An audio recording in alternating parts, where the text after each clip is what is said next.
नमस्कार, बहुत बहुत स्वागत है आप सभी का डीडी न्यूज के इस खास बुलेटिन एक्सप्रेस 100 में, जहां हम आपके लिए लेकर आते हैं राजनीति, मनोरंजन, देश, दुनिया, खेल और व्यापार जगत की सभी बड़ी खबरों को एक्सप्रेस यानी फटाफट अंदाज में। मैं हूं निखिल सिंह।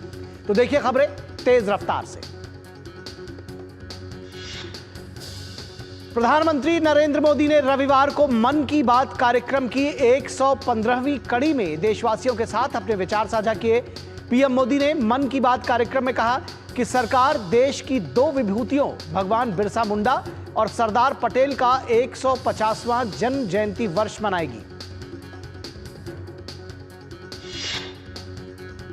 प्रधानमंत्री ने कहा कि देश को एकता के सूत्र में पिरोने वाले सरदार पटेल और भगवान बिरसा मुंडा की देश इस साल 150वीं जन्म जयंती मनाएगा।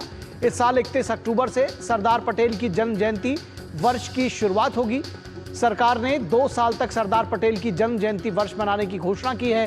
वहीं इसके एक पखवाड़ा बाद 15 नवंबर से बिरसा मुंडा की 150वीं जन्म जयंती वर्ष मनाई जाएगी। प्रधानमंत्री नरेंद्र मोदी ने मन की बात कार्यक्रम के जरिए दोनों महापुरुषों की जन्म जयंती के अभियान का हिस्सा बनने का आग्रह किया।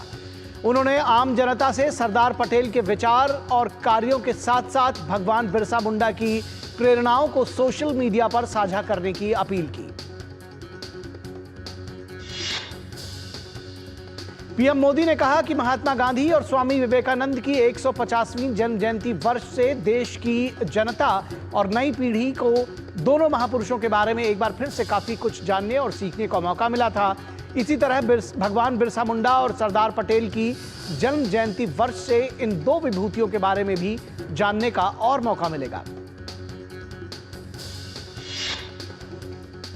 प्रधानमंत्री ने जानकारी दी कि इस साल सरदार पटेल की जयंती यानी 31 अक्टूबर को दीपावली होने के कारण 29 अक्टूबर यानी मंगलवार को रन फॉर यूनिटी का आयोजन किया जाएगा।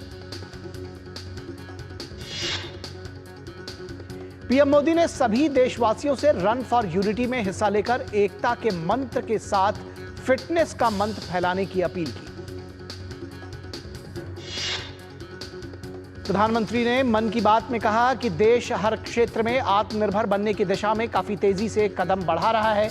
आत्मनिर्भर भारत के नए नारे के साथ नया भारत हर एक चुनौतियों का काफी मजबूती के साथ सामना कर रहा है।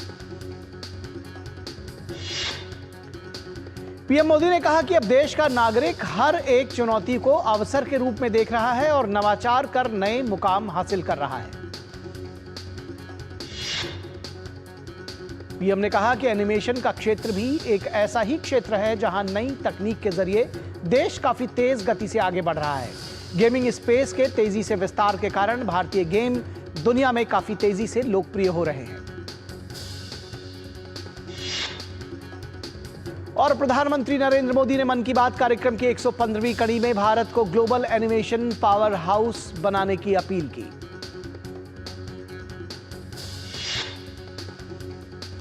पीएम मोदी ने कहा कि आज हमारे युवा ओरिजिनल इंडियन कंटेंट, जिसमें हमारी संस्कृति की झलक भी होती है, वो तैयार कर रहे हैं। इन्हें दुनिया भर में देखा जा रहा है। एनिमेशन सेक्टर आज एक ऐसी इंडस्ट्री के रूप ले चुका है जो कि दूसरी इंडस्ट्रीज को ताकत दे रहा है। जैसे इन दिनों वीआर टूरिज्म बहुत फेमस हो रहा है। पीएम ने कहा कि आज इस सेक्टर में एनिमेटर्स के साथ ही story tellers, writers, voice over experts, musicians, game developers, VR और एआर एक्सपर्ट्स, उनकी भी मांग लगातार बढ़ती जा रही है। इसलिए मैं भारत के युवाओं से कहूंगा, अपनी क्रिएटिविटी को विस्तार दें। प्रधानमंत्री ने कहा कि आत्मनिर्भरता का अभियान अब सिर्फ सरकारी अभियान नहीं है। अब आत्मनिर्भर भारत अभियान एक जन अभियान बन रहा है। हर क्षेत्र में उपलब्धियां हासिल कर रहे हैं। प्रधानमंत्री ने साथ ही कहा कि जटिल तकनीक के क्षेत्र में देश के विकास की गति का मजाक उड़ाते थे, आज वे ही लोग इस क्षेत्र में देश की सफलता को देखकर अचंभित होते हैं। प्रधानमंत्री मोदी ने इनोवेशन के क्षेत्र में आत्मनिर्भरता की ओर बढ़ रहे भारत के कदम को लेकर युवाओं से सोशल मीडिया पर #आत्मनिर्भर इनोवेशन के साथ अपने पोस्ट साझा करने को कहा। साथ ही देशवासियों से आत्मनिर्भर भारत को एक उत्सव के रूप में मनाने की अपील की। प्रधानमंत्री ने मन की बात में कहा कि देश में संचार क्रांति और नई प्रौद्योगिकियों ने जहां जीवन को आसान करने का काम किया है, वहीं इनसे नई चुनौतियां भी हमारे सामने आ रही हैं। साइबर अपराध के नए नए रूप सामने आ रहे हैं।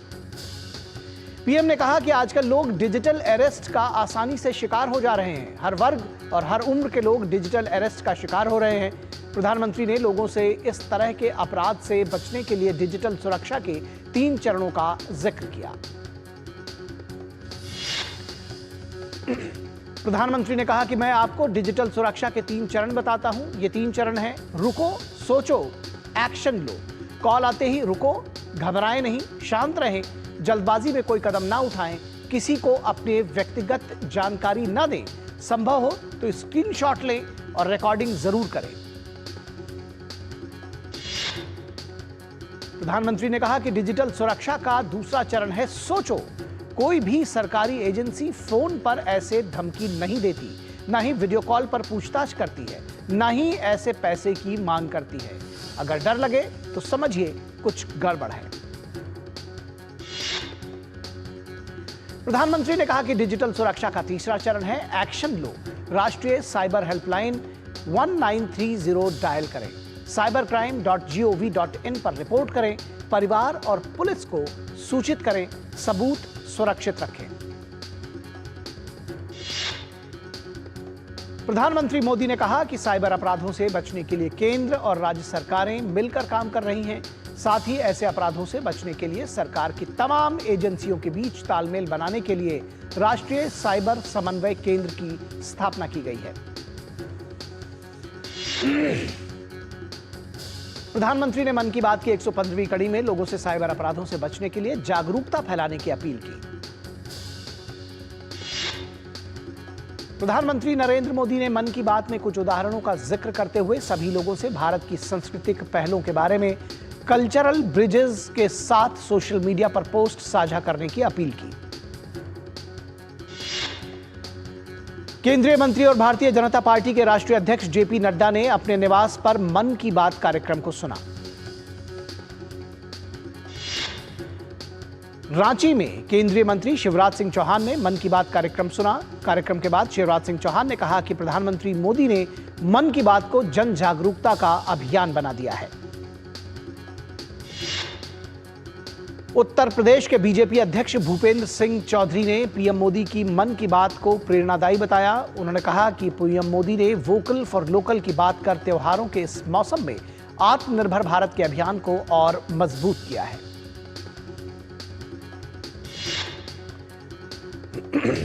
ओडिशा के मुख्यमंत्री मोहन चरण मांझी ने भुवनेश्वर के लोक सेवा भवन में प्रधानमंत्री नरेंद्र मोदी के मासिक रेडियो कार्यक्रम मन की बात को सुना। ओडिशा के मुख्य सचिव मनोज आहूजा और वरिष्ठ अधिकारी भी उनके साथ मौजूद थे। गोवा के मुख्यमंत्री प्रमोद सावंत ने सांखली में मन की बात कार्यक्रम को देखा। इस अवसर पर मुख्यमंत्री ने कहा कि प्रधानमंत्री हमेशा फिट इंडिया की बात करते हैं। Fit family, fit village, fit country, fit nation के संकल्पना के साथ हम फिट गोवा को आगे बढ़ाएंगे। हैदराबाद के रहने वाले कलाकार डी बैकुंठम ने प्रधानमंत्री नरेंद्र मोदी के लोकप्रिय कार्यक्रम मन की बात में उनके काम का उल्लेख करने पर खुशी व्यक्त की है। डी बैकुंठम ने इसके लिए पीएम मोदी का आभार व्यक्त किया। 28 अक्टूबर को प्रधानमंत्री नरेंद्र मोदी वडोदरा पहुंच रहे हैं। स्पेन के राष्ट्रपति भी वडोदरा आ रहे हैं। वडोदरा एयरपोर्ट से लेकर टाटा एयरक्राफ्ट कॉम्प्लेक्स तक एक भव्य रोड शो होगा, जिसमें भारत के विकास की गाथा के साथ भारतीय संस्कृति की झलक भी देखने को मिलेगी। प्रधानमंत्री नरेंद्र मोदी और स्पेन के प्रधानमंत्री टाटा एयरक्राफ्ट कॉम्प्लेक्स का 28 अक्टूबर को उद्घाटन करने जा रहे हैं। भारतीय वायुसेना के लिए C-295 विमानों का निर्माण टाटा एडवांस सिस्टम लिमिटेड के द्वारा किया जा रहा है। भारत और स्पेन के बीच 56 C-295 विमानों को लेकर करार हुआ था, जिसके तहत 16 विमान स्पेन की एयरबस कंपनी के द्वारा भारत को सौंपे जाएंगे। वहीं बाकी 40 विमान मेड और मेक इन इंडिया के तहत भारत के बड़ौदा शहर में स्थित टाटा एडवांस सिस्टम लिमिटेड के द्वारा बनाए जाएंगे। प्रधानमंत्री नरेंद्र मोदी सोमवार को बड़ोदरा के पास अमरेली पहुंचेंगे, जहां वे दुधाला में ढोलकिया फाउंडेशन और गुजरात सरकार के सहयोग से पीपीपी मॉडल पर बने भारत माता सरोवर का उद्घाटन करेंगे। प्रधानमंत्री अमरेली में एक सार्वजनिक समारोह में तकरीबन 4,900 करोड़ रुपए की विभिन्न परियोजनाओं का उद्घाटन और शिलान्यास भी करेंगे। प्रधानमंत्री मोदी अमरेली में 2,800 करोड़ रुपए से अधिक की विभिन्न सड़क परियोजना और 1,100 करोड़ रुपए की लागत से पूरी हुई भुज नालिया रेल गेज परिवर्तन परियोजना को राष्ट्र को समर्पित करेंगे। प्रधानमंत्री अमरेली जिले के अंतर्गत जल आपूर्ति विभाग की 700 करोड़ रुपए से अधिक की लागत वाली विभिन्न विकास परियोजनाओं का भी उद्घाटन और शिलान्यास करेंगे।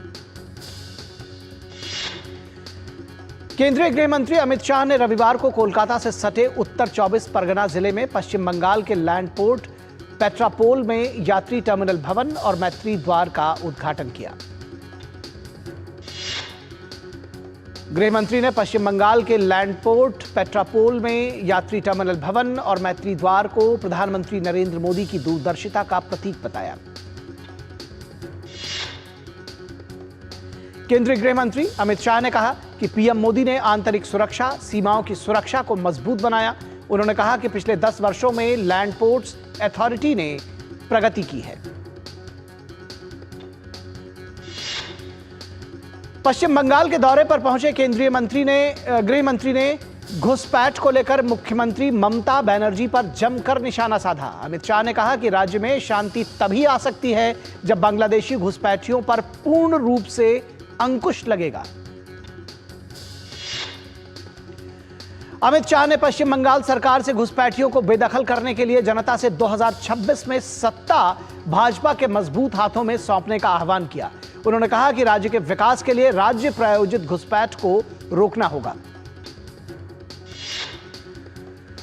कोलकाता में आयोजित एक कार्यक्रम में भाजपा के वरिष्ठ नेता अमित शाह ने पश्चिम बंगाल में पार्टी के सदस्यता अभियान का उद्घाटन किया। इस मौके पर अमित शाह ने लोगों को सदस्यता पत्र भी सौंपे। कार्यक्रम को संबोधित करते हुए अमित शाह ने कहा कि पश्चिम बंगाल में भ्रष्टाचार चरम पर है। उन्होंने कहा कि पश्चिम बंगाल से भ्रष्टाचार को समाप्त करने के लिए 2026 में यहां भाजपा की सरकार बनाना बहुत जरूरी है। अमित शाह ने ममता बनर्जी पर निशाना साधते हुए कहा कि भाजपा हमेशा उद्देश्यों के लिए काम करती है, परिवार के लिए काम नहीं करती है। असम के मुख्यमंत्री हिमंता बिस्वा शर्मा ने एक बार फिर घुसपैठियों के खिलाफ अभियान तेज करने पर जोर दिया। उन्होंने कहा कि असम में पिछले 2 महीने में 138 घुसपैठियों को पकड़ा गया है। हिमंता बिस्वा शर्मा ने सीमावर्ती राज्यों से घुसपैठियों की पहचान करने के लिए सामूहिक रूप से काम करने की अपील की। कर्नाटक में वक्फ बोर्ड के दावे ने किसानों की चिंता बढ़ा दी है। विजयपुरा जिले में बोर्ड ने किसानों की 1,200 एकड़ जमीन को अपना बताया है।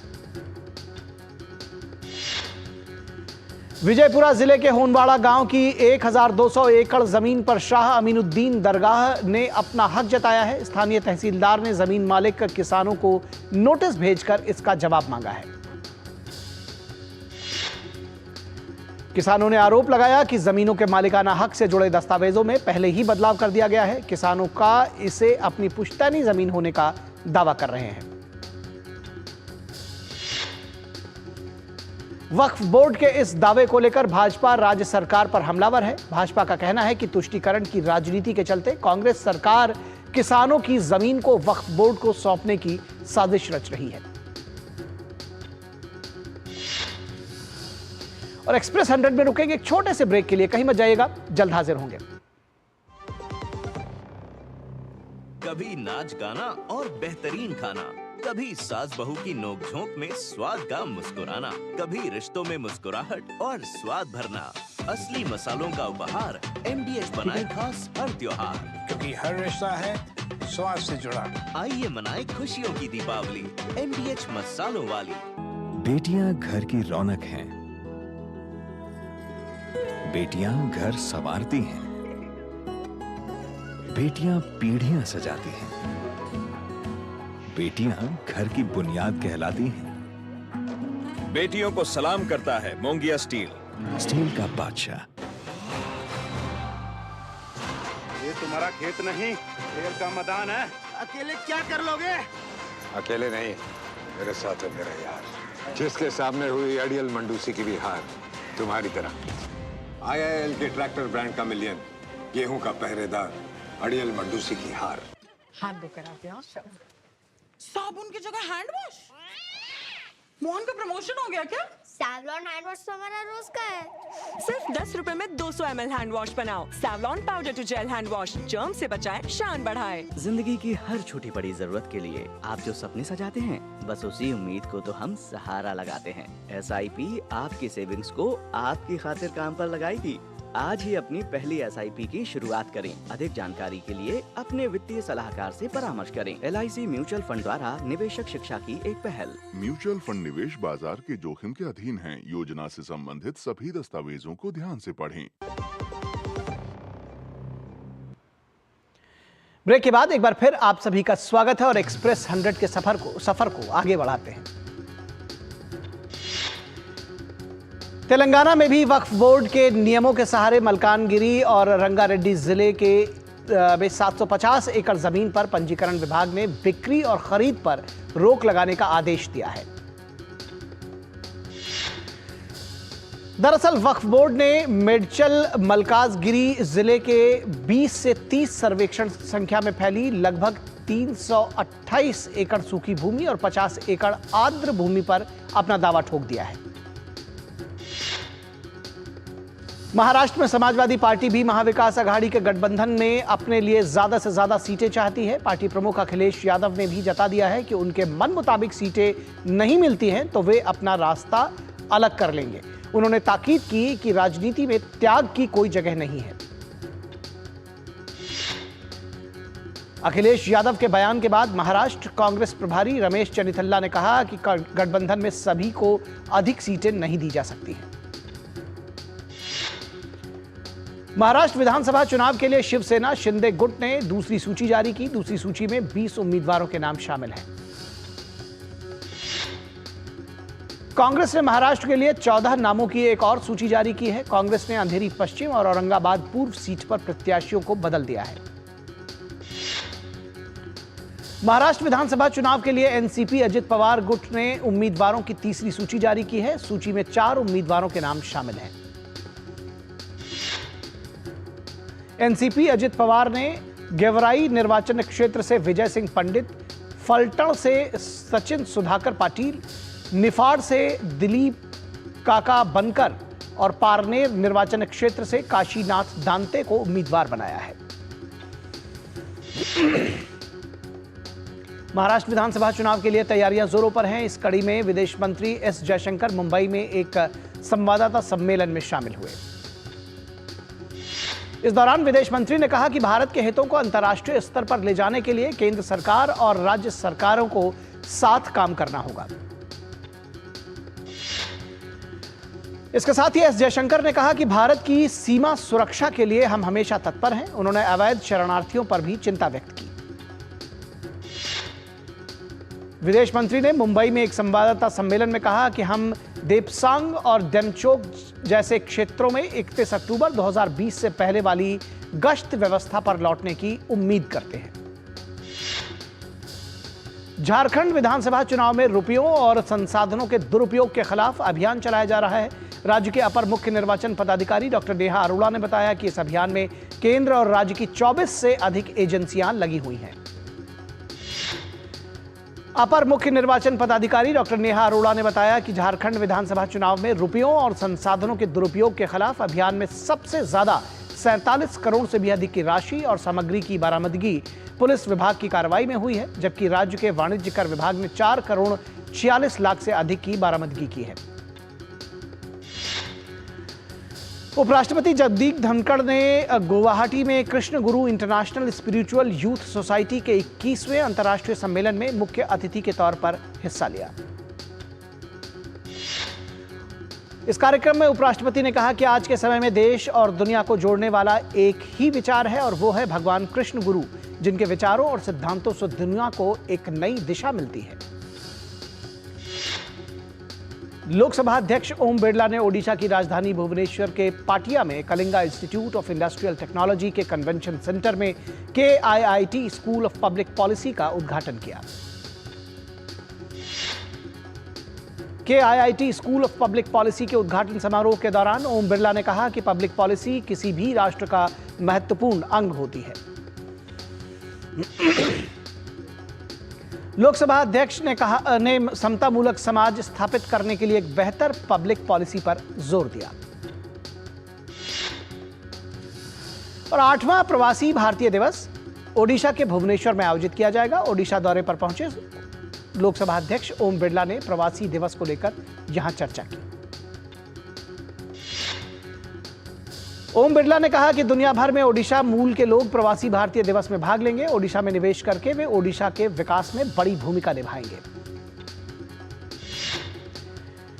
यूपी के मुख्यमंत्री योगी आदित्यनाथ ने वाराणसी में संपूर्णानंद संस्कृत विश्वविद्यालय में संस्कृत छात्रवृत्ति योजना शुरू की। इस दौरान मुख्यमंत्री योगी के बटन दबाते ही प्रदेश के 65,195 विद्यार्थियों के खाते में रकम पहुंच गई। उत्तर प्रदेश के प्रयागराज में महाकुंभ 2025 की तैयारियां जोरों पर हैं। इसी क्रम में रेलवे बोर्ड अध्यक्ष और मुख्य कार्यकारी अधिकारी सतीश कुमार ने महाकुंभ 2025 के मद्देनजर प्रयागराज और उससे जुड़े विभिन्न रेलवे स्टेशन का शनिवार को निरीक्षण किया। उत्तर प्रदेश के मुख्यमंत्री योगी आदित्यनाथ ने वाराणसी में भगवान हनुमान की 51 फीट ऊंची प्रतिमा का अनावरण किया। ग्रामीण विकास मंत्रालय और राष्ट्रीय ग्रामीण विकास एवं पंचायती राज संस्थान द्वारा हरियाणा सरकार के सहयोग से गुरुग्राम में सरस आजीविका मेला का आयोजन किया जा रहा है। इस मेले में मध्य अफ्रीका के 10 और पश्चिम अफ्रीका के 31 पत्रकारों ने हिस्सा लिया। दिल्ली एम्स में लोक गायिका शारदा सिन्हा का इलाज चल रहा है, जहां तबीयत में कोई सुधार न होने के कारण उन्हें ICU से वेंटिलेटर पर शिफ्ट किया गया था। चिकित्सकों के मुताबिक अभी उनकी हालत नाजुक बनी हुई है। गाजा शहर के शाती शिविर में विस्थापित फिलिस्तीनी परिवारों को आश्रय देने वाले एक स्कूल पर इजरायली हवाई हमले में 9 लोगों की मौत हो गई है और 20 अन्य लोग घायल हो गए हैं। उरुग्वे के राष्ट्रपति चुनाव में अग्रणी उम्मीदवार ब्रॉड फ्रंट के मध्य वामपंथी जमादू ओरसी ने कैनोलेंस शहर में अपना वोट डाला। नवीनतम सर्वेक्षणों के अनुसार ओरमी को बढ़त दिखाई दे रही है, लेकिन संकेत दिया गया है कि राष्ट्रपति पद के किसी भी उम्मीदवार को 50% से अधिक वोट मिलने की संभावना नहीं है। इस वर्ष चीन ने पहली बार SIBOS की मेजबानी की।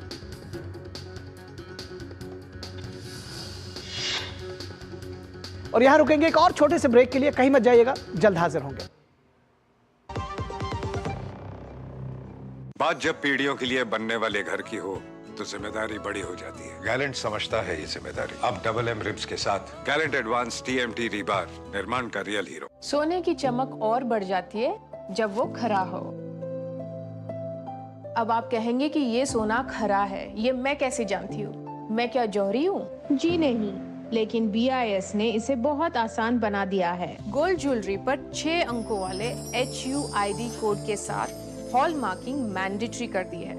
हॉल मार्क देखकर ही गोल्ड ज्वेलरी खरीदे। और हाँ, हॉल मार्क ज्वेलरी की ऑथेंटिसिटी चेक करने के लिए BIS आपके लिए लाया है BIS केयर ऐप। इसे अपने फोन में डाउनलोड कर लीजिए। जब भी गोल्ड ज्वेलरी खरीदें, BIS केयर ऐप से हॉलमार्क्ड गोल्ड ज्वेलरी की ऑथेंटिसिटी चेक करें। BIS है विश्वास का प्रतीक। BIS inspiring quality. जिंदगी की हर छोटी बड़ी जरूरत के लिए आप जो सपने सजाते हैं, बस उसी उम्मीद को तो हम सहारा लगाते हैं। SIP आपकी सेविंग्स को आपकी खातिर काम पर लगाएगी। आज ही अपनी पहली SIP की शुरुआत करें। अधिक जानकारी के लिए अपने वित्तीय सलाहकार से परामर्श करें। LIC म्यूचुअल फंड द्वारा निवेशक शिक्षा की एक पहल। म्यूचुअल फंड निवेश बाजार के जोखिम के अधीन है। योजना से संबंधित सभी दस्तावेजों को ध्यान से पढ़ें। गोल्डी मसाले के 100 ग्राम के स्पेशल पैक्स में फ्रेशनेस लॉक है। ऐसे गोल्डी मसाले जहां जाएं रिश्ते बनाएं। ब्रेक के बाद एक बार फिर आप सभी का स्वागत है और एक्सप्रेस 100 के सफर को आगे बढ़ाते हैं। चीन के सबसे दक्षिणी द्वीप प्रांत हैनान में आने वाले दिनों में भारी बारिश जारी रहने की उम्मीद है, क्योंकि इस साल का 20वां तूफान ट्रॉमी रविवार सुबह वियतनाम में पहुंच गया है। हैनान के प्रांतीय मौसम अधिकारियों ने चेतावनी दी है कि तूफान ट्रॉमी से सोमवार से बुधवार तक हैनान द्वीप और जिशा द्वीप पर भारी बारिश होगी। इजरायली समुदायों पर हमास के नेतृत्व वाले हमले के दौरान और उसके बाद मारे गए सैनिकों के लिए एक स्मारक समारोह को संबोधित किया गया। इजरायल की वायुसेना द्वारा ईरान पर किए गए हवाई हमले का जिक्र करते हुए नेतन्याहू ने कहा कि हमने ईरान की रक्षा क्षमताओं और हमारी ओर निशाना बनाने वाली मिसाइलों की क्षमता पर कड़ा प्रहार किया है। लेबनान में इजरायली सेना के हवाई हमले में सिडोन के एक आवासीय ब्लॉक में 8 लोगों की मौत हो गई। प्रधानमंत्री नरेंद्र मोदी ने भारतीय शतरंज खिलाड़ी अर्जुन एरिगैसी को लाइव शतरंज रेटिंग में 2800 का आंकड़ा पार करने पर बधाई दी है। भारत के प्रमुख पैरा बैडमिंटन एथलीट सुकांत कदम ने जापान पैरा बैडमिंटन इंटरनेशनल 2024 में शानदार प्रदर्शन करते हुए पुरुष एकल में स्वर्ण पदक जीता। वहीं सुकांत कदम ने जापान के पैरा बैडमिंटन इंटरनेशनल के पुरुष डबल्स में अपने साथी दिनेश राजैया के साथ रजत पदक जीता। अंडर 23 विश्व कुश्ती चैंपियनशिप में भारत के अभिषेक ढाका ने 61 किलोग्राम भार वर्ग में कांस्य पदक जीता। स्क्वाश में भारत की आकांक्षा सालुंखे ने फ्रांस में आयोजित इंटरनेशनल महिला ओपन का खिताब अपने नाम किया। भारत की यशस्विनी घोरपड़े और कृतित्विका राय की जोड़ी ने WTT feeder table tennis tournament के महिला युगल फाइनल में जगह बना ली है। Manika Batra WTT champions Montpellier tournament के क्वार्टर फाइनल में पहुंचने वाली पहली भारतीय टेबल टेनिस खिलाड़ी बनी। भारतीय जूनियर हॉकी टीम ने सुल्तान ऑफ जोहर कप में कांस्य पदक जीता। भारत और न्यूजीलैंड की महिला क्रिकेट टीमों के बीच अहमदाबाद में खेले गए सीरीज के दूसरे वनडे मैच में न्यूजीलैंड ने भारत को 76 रन से हरा दिया। इस जीत के साथ ही न्यूजीलैंड ने सीरीज 1-1 से बराबर कर ली है। रविवार को नई दिल्ली में आयोजित एक रंगारंग समारोह में दिल्ली कबड्डी लीग के आधिकारिक लोगो और ट्रॉफी का अनावरण किया गया। पंजाब की रेचल गुप्ता ने इतिहास रच दिया। थाईलैंड में आयोजित मिस ग्रैंड इंटरनेशनल का खिताब जीतने वाली वो पहली भारतीय महिला बनी। बॉक्स ऑफिस पर जल्द ही रिलीज होने वाले फिल्म सिंघम अगेन और भूल भुलैया 3 के स्क्रीन और शो अलॉटमेंट को लेकर सस्पेंस जारी है। ऐसे में उम्मीद है कि खींचतान का जल्द ही कोई समाधान निकलेगा। अल्लू अर्जुन की बहुप्रतीक्षित फिल्म पुष्पा 2 द रूल 5 दिसंबर को सिनेमाघरों में रिलीज होने वाली है। और बॉलीवुड स्टार वरुण धवन, रणवीर सिंह और आदित्य रॉय कपूर ने हाल ही में अबू धाबी में आयोजित फाइटिंग चैंपियनशिप का लुत्फ उठाया।